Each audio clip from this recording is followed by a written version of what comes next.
नमस्ते सदा वत्सले मातृभूमे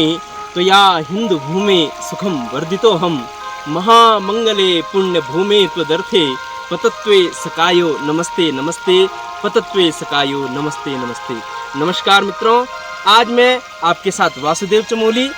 हम एक इस प्रकार की वीडियो आपके लिए ला रहे हैं जिसके माध्यम से आपको यह जानकारी होगी कि उत्तराखंड के इस देवभूमि में किस प्रकार से अनाज की खेती की जाती है, अनाज की रुपाई की जाती है और उसके पश्चात किस प्रकार से यहाँ पर सुगंधित और आनंदित उस चावल को उत्पन्न किया जाता है जिसको हम अपने आनंद के साथ भोजन के रूप में प्रयोग करते हैं। हम अभी एक ऐसे स्थान पर उपस्थित हुए हैं जो कि उत्तराखंड का 5वां धाम सेम मुखेम, और सेम मुखेम के सदर गांव में मैं आज आपको इस वीडियो के माध्यम से दिखाने जा रहा हूं कि अनाज की खेती इस प्रकार की जाती है। मैं कैमरामैन आजाद जी से आग्रह करूंगा कि आप दिखाइए कि हमारे यहाँ जब अनाज की खेती की जाती है तो यहाँ पर अनाज को पहले कुछ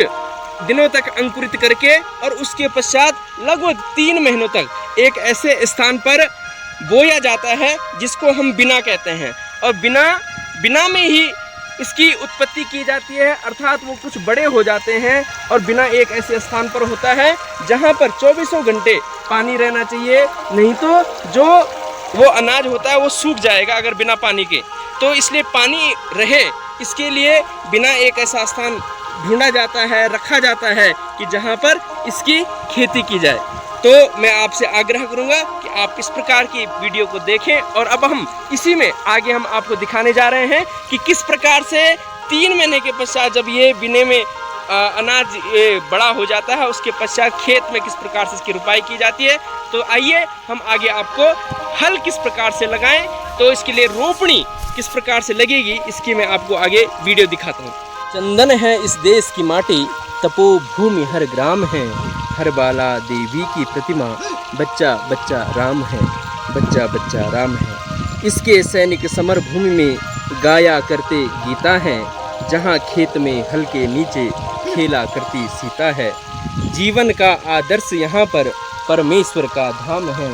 हर बाला देवी की प्रतिमा, बच्चा बच्चा राम है, बच्चा बच्चा राम है। मित्रों, जिस प्रकार से आपने पहले देखा कि किस प्रकार से हम अनाज की उत्पत्ति करते हैं और बिना में जाकर के मैंने आपको यह दिखाया। अभी आप वर्तमान में देख रहे होंगे हमारे साथ 2 बैल और उनके साथ एक कृषक, जिनको हम देख रहे हैं कि जिनको हम नंदी के नाम से जाने जाते हैं, भगवान शंकर के ये वाहन जो कि इस धरती को चीर करके और यहाँ पर अनाज को की उत्पत्ति करते हैं। ऐसे हम देवतुल्य बैलों को, नंदी को भी हम नमन करते हैं, वंदन करते हैं इस भूधरा पर कि किस प्रकार से इस पृथ्वी पर हम हल लगा करके इस कार्य को करते हैं। आप देख रहे होंगे कि इस कृषि क्षेत्र में, इस खेत में, यहाँ से आजाद एक बार दिखाएंगे कि जल को किस प्रकार से गदेरे से ला करके और यहाँ खेत में भरा जाता है। फिर उसके पश्चात यहाँ पर कृषक इन खेतों में हल लगाते हैं, और हल लगाने के पश्चात इसके आगे की जो प्रक्रिया रहती है वो भी हम आपको दिखाएंगे कि किस प्रकार से अन्न की उत्पत्ति, और हम इस कार्य को कहते हैं रोपणी। उत्तराखंड की इस भाषा में इसको रोपणी कहा जाता है, अर्थात यहाँ पर अनाज की रुपाई होती है इसलिए इसको रोपणी कहते हैं। रोपणी को इस प्रकार से पूर्व में बिना की स्थापना करके और उसके पश्चात हल लगा करके और उसके पश्चात क्या करते हैं वो अब हम आपको ये दिखाने वाले हैं। जननी जन्मभूमि स्वर्ग से महान है, इसके वास्ते है तन है, मन है और प्राण है, इसके कण कण में लिखा राम कृष्ण नाम है, ऐसे धर्म धाम है, सदा इसे प्रणाम है, स्वतंत्र है वसुंधरा, स्वतंत्र आसमान है, जननी जन्मभूमि स्वर्ग से महान है। मित्रों, जैसे कि आपने इससे पूर्व देखा होगा कि हल लगने के पश्चात यहाँ पर, अब हल के पश्चात में आजाद जी एक बार दिखाइए, हल लगने के पश्चात कुछ मिट्टी के कण और मिट्टी के कुछ टुकड़े रह जाते हैं, तो उसको मैया के द्वारा, जिस प्रकार से आप देख रहे होंगे इस समय सोबन जी हल लगा रहे हैं, तो सोबन जी के हाथ में जो आपको दिखाई दे रहा है उसको मैया कहते हैं। तो मैया के माध्यम से वो जो ये मिट्टी के टुकड़े हैं एकदम पिघल जाते हैं। जैसे आप निचले वाले खेत में, आजाद जी एक बार दिखाओ, निचले वाले खेत में देख रहे हैं कुछ भी एक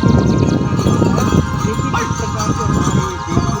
नंदी स्वरूप बैल किस प्रकार से इन मिट्टी के टुकड़ों को मैया के माध्यम से एकदम पानी में मिला दे रहे हैं। तो इसके पश्चात जब ये मैया लग जाता है तो ये मिट्टी को एकदम बराबर कर देता है, अर्थात इसके माध्यम से खेत को प्लेन किया जाता है, बराबर किया जाता है, कहीं से भी ऊपर नीचे ना रहे। और इनके सहयोगी के रूप में हमारे साथ आज़ाद जी उधर बैठे हुए हैं, इनके सहयोग कर रहे हैं, धनपाल जी हैं, और इधर से गिरीश जी आपको यहाँ पे दिखाई दे रहे होंगे, और कोमल जी यहाँ पर काम कर रहे हैं। तो ये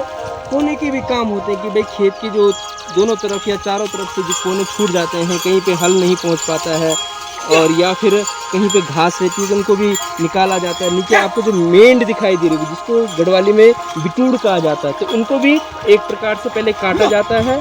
और उसके पश्चात इनको जो आपको ये मिट्टी दिखाई दे रही है उसको उस पर लेपा जाएगा, तो फिर उसके बाद अच्छी सी बिटूड़ बन जाएगी। और बिटूड़ बनने के पश्चात यह सुंदर आकर्षक, और इसके पश्चात इसकी रुपाई होगी, तो रुपाई की भी वीडियो भी हम आपको इसी में जोड़ करके दिखाएंगे। राष्ट्र की जय चेतना का गान वंदे मातरम, राष्ट्रभक्ति प्रेरणा का गान वंदे मातरम, शंख के संघोष का संदेश वंदे मातरम, राष्ट्र की जय चेतना का गान वंदे मातरम। मित्रों, जैसे कि आपने इससे पूर्व देखा कि हमने इस वीडियो में आप लोगों को बिना में जा कर के भी ये वीडियो दिखाई, और बिना से जब महिलाएं आती हैं तो इस प्रकार के ये गुच्छे लाते हैं। आप मेरे हाथ में देख रहे होंगे, ये आपको दिखाई दे रहा होगा बिने के लाया हुआ, और इसका फिर रोपण करेंगे। और इसके पश्चात हमने देखा कि किस प्रकार से हल लगाया जाता है और उसके पश्चात किस प्रकार से मैया लगा करके खेत को समतल किया जाता है। और इस समय वर्तमान में आप ये ग्रामीण महिलाओं को देख रहे होंगे कि ये किस प्रकार से यहाँ पर रुपाई कर रही है, और इसको रुपाई करने के पश्चात ये कुछ समय पश्चात 15 दिनों तक लगभग इन खेतों में पानी रखते हैं। इस प्रकार से ये पौध बड़ी होकर के और धान उत्पन्न हो जाता है, और उसकी मड़ाई की जाती है, और जिसके बाद हमें बड़ा ही स्वादिष्ट अन्न प्राप्त होता है। तो मैं आज़ाद जी से आग्रह करूंगा कि एक बार दिखाइएगा किस प्रकार खेतों में रुपाई हो रखी है। आप बड़े ही सुंदर और आकर्षक आपको दिखाई दे रहे खेत, और ये खेत बड़े ही आनंदित, सुगंधित और सरल आपको दिखाई दे रहे हैं। और इसीलिए सतीश जी की वो पंक्तियाँ हैं कि पहाड़ी जीवन सरल नहीं, सुगम नहीं, एक इस प्रकार का जीवन कि जिससे कठिनाई भरा यह जीवन, लेकिन इसमें भी संतोष, आनंद हम स्थापित करते हैं। तो आइए मित्रों, एक बार पुनः इन सभी ग्रामवासियों का और कर्मशील इस क्षेत्र का मैं धन्यवाद ज्ञापन करता हूं, और आपका हार्दिक स्वागत, अभिनंदन, वंदन, नमस्कार।